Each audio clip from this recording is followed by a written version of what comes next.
जय श्रीराम मित्रांनो, मी तुमचा हेमंत.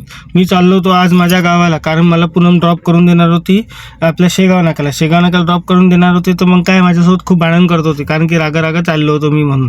आणि मग मला काय स्माईल येत होती, ती रागानं पाहून राहिली. मग तिनं मला सोडलं शेगाव नाक्याला सोडलं. तरी बघा माझ्याकडे बघत नव्हती. तिला राग आला होता, कारण मी चाललो होतो तिला सोडून गावाकडे. तर तिला म्हटलं चलते येत नव्हती. मग काय आम्ही बसस्टँडवर थांबलो. आम्हाला काही बस मिळाली नाही, आम्हाला एक मिळाली कार. मग कारमध्ये बसून मी, अतुल भाऊची फॅमिली, आम्ही सर्वजण निघालो परतोळा जायसाठी. मग माझ्या मांडीवर बसला तर अतुल भाऊचा मुलगा, तो माझ्या कॅमेऱ्यात बघून आला. त्याला तेवढ्यात पोचलो. मग आम्ही परतोळा पोचलो. तर मग आम्हाला भेटले हे काका. मग ते ओळखीचेच निघाले. मग त्यांना कळलं आपल्याला हाय आणि हाय केल्यानंतर आम्ही निघालो पत्रोडला जायसाठी. निघाल्यानंतर मग काय काकानं टाकला ना आपला हनुमानगिरी डायरेक्ट खट्टकन कसा हनुमानगिरी टाकला. मग हनुमानगिरी टाकला. आम्ही डायरेक्ट पोहोचलो गावात पोहोचल्यावर पाहतो तो ऊन बहुत का काय रे बा, हे आमच्या गावाचं मेन गेट होय. आता हे मेन गेट पाहिलं ना, माझ्याच मागे माझी आई आणि बहीण आली होती. मग एवढी ऊन होती. मग म्हणे भाऊ सरबत घेऊ. तर मग काय तेव्हा माझ्या भाऊला पहा किती मस्त बारीक स्माईल करून राहिला.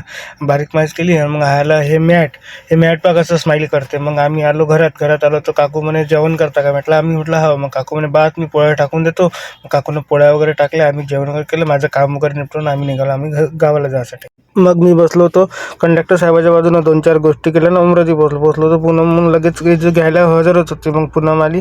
आम्ही निघालो घरी जायसाठी.